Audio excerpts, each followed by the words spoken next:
जब आप थक जाते हैं, आप कहते हैं बस अब नहीं, अब और नहीं हो पाएगा, और दूसरे को मेहनत करते देखते हैं, आगे बढ़ता देखते हैं, तब आप खुद को छोटा महसूस करते हैं, खुद को कमज़ोर समझते हैं। तब जीवन के सवाल इतने भारी लगने लगते हैं कि उनका जवाब ढूंढना मुश्किल हो जाता है। ऐसे में क्या करें, कहाँ जाएं, किससे पूछें? यहाँ पर आते हैं हमारे लाइफ कोच भगवान श्री कृष्ण, जिन्होंने 5000 साल पहले अर्जुन को जो बात समझाई वो आज भी हर स्टूडेंट के लिए, हर वर्किंग प्रोफेशनल के लिए उतनी ही सटीक है जितनी उस युग में थी। आज के समय में हम हर समय तुलना में उलझे रहते हैं कि वो मुझसे बेहतर है, वो मुझसे आगे निकल गया, मेरी लाइफ इतनी बेकार क्यों है, मेरी लाइफ में इतनी प्रॉब्लम्स क्यों हैं। तो इन्हीं सभी समस्याओं का सॉल्यूशन आज हम आपके पास लेकर के आए हैं। आज हम बात करेंगे व्यक्तित्व के विकास पर, यानी कि पर्सनालिटी डेवलपमेंट पर, और वो भी किसी आधुनिक थ्योरी से नहीं बल्कि भगवान श्री कृष्ण से। श्री कृष्ण सिर्फ देवता ही नहीं बल्कि एक जीवन दर्शन है, एक लाइफ कोच है, जिन्होंने अर्जुन जैसे योद्धा को मानसिक संकट से निकालकर उनके जीवन के सही उद्देश्य तक पहुंचाया। श्रीमद् भगवद गीता में भगवान श्री कृष्ण ने व्यक्तित्व के विकास पर कई ऐसे सूत्र दिए हैं जो आज भी उतने ही प्रासंगिक हैं जितने कि उस समय में थे। भगवान श्री कृष्ण सबसे पहले समझाते हैं कि हमें अपने स्वधर्म को जानना चाहिए, अपने जीवन के उद्देश्य को जानना चाहिए, अपने भीतर की ताकत को पहचानना चाहिए, और दूसरों को कॉपी करने से बेहतर है कि हम स्वयं की राह पर चले, खुद की राह पर चले, खुद की राह को ढूंढे।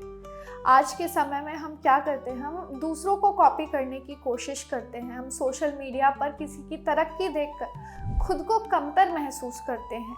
हम सोचते हैं कि वो ज़्यादा बेटर है, यदि हम उनके जैसे बन जाए तो हमारा जीवन सरल हो जाएगा, आसान हो जाएगा। लेकिन यहाँ भगवान श्री कृष्ण कहते हैं कि तुम्हारा जीवन, तुम्हारा व्यक्तित्व तभी चमकेगा जब तुम अपने मौलिक स्वरूप को जानोगे, खुद को पहचानोगे। इसलिए दूसरों को कॉपी करने से बेटर है हम अपने अंदर की ताकत को पहचानें, अपनी स्किल्स को पहचानें, क्योंकि इस पूरी दुनिया में कोई भी ऐसा नहीं है जिसके पास उसकी अपनी एक अलग ताकत ना हो। दूसरा बड़ा पार्ट जो भगवान श्री कृष्ण समझाते हैं वो है निष्काम कर्म। आज के समय में हम सबसे ज़्यादा उलझे रहते हैं इसी चिंताओं में कि ये करेंगे तो इससे क्या फ़ायदा मिलेगा, अगर फ़ायदा नहीं मिला तो, अगर रिज़ल्ट अच्छा नहीं आया तो क्या होगा। हम हमेशा फल की चिंता में उलझे रहते हैं। यहाँ भगवान श्री कृष्ण कहते हैं कर्मण्येवाधिकारस्ते मा फलेषु कदाचन, यानी कि कर्म करने पर तुम्हारा अधिकार है, उसके फल पर नहीं। इसलिए कर्म पर ध्यान दो, फल की चिंता मत करो। देखिए, जब हम बिना फल की चिंता किए अपना कर्म करते हैं तो हमारे अंदर एक आत्मविश्वास होता है, हमारे अंदर एक अलग ही ऊर्जा होती है, क्योंकि हमारा फुल फोकस अपने काम पर होता है।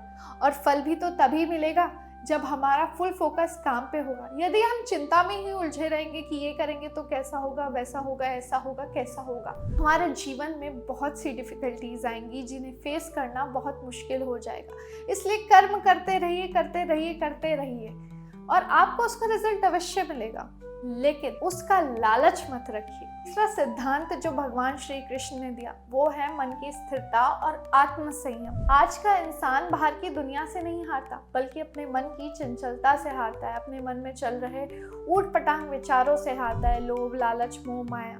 जो एक अस्थिर मन का व्यक्ति होता है वो ना तो अपने जीवन में सही निर्णय ले पाता है और ना ही संबंधों को संभाल पाता है। और जो एक प्रभावशाली व्यक्तित्व वाला व्यक्ति होता है उसका मन बहुत स्थिर होता है, उसके अंदर एक शांति होती है। जो लोग कहते हैं ना कि हमारा मन बड़ा चंचल है, हम फोकस नहीं कर पाते और सही डिसीजन नहीं ले पाते, डिसीजन मेकिंग नहीं कर पाते, और जब ध्यान लगाने बैठते हैं तो ध्यान नहीं लग पाता, मन स्थिर नहीं हो पाता। देखिए, ध्यान बहुत दूर की बात है, ध्यान लगाना इतना आसान नहीं है। आज मैं आपको एक छोटी सी चीज़ बताऊंगी जो कि मैंने अपने जीवन में अपनाई, जिससे आप ऑटोमेटिकली स्थिर होते चले जाएंगे, आपका मन स्थिर होता चला जाएगा। वो है अनुशासन, जो कि मैंने स्वयं अपने जीवन में अपनाया। मैं भी बहुत चंचल हुआ करती थी, मेरा भी कोई काम समय पर नहीं हो पाता था। तब अपने जीवन में मैंने अपनाया अनुशासन। जो भी मेरा डेली रूटीन है मैंने उसको सही से फॉलो किया। जब हम अपनी चीज़ों को एक तरीके से करते हैं तब हम धीरे धीरे उसमें ढलने लगते हैं और हमारा जीवन स्थिर होने लगता है। फिर हमारा मन भी शांत होने लगता है और हमारे सभी काम अच्छी तरह से बहुत आराम से होते चले जाते हैं। जो भगवान श्री कृष्ण बताते हैं वो है साहस और निर्णय लेने की क्षमता। आज के समय में लोग अपना निर्णय नहीं ले पाते हैं, वो घबरा जाते हैं। चाहे वो रिश्ते हो, चाहे वो काम हो, चाहे वो कुछ भी हो, लोगों के भीतर एक डर बना रहता है कि ये चीज़ सही से नहीं हुई तो क्या होगा।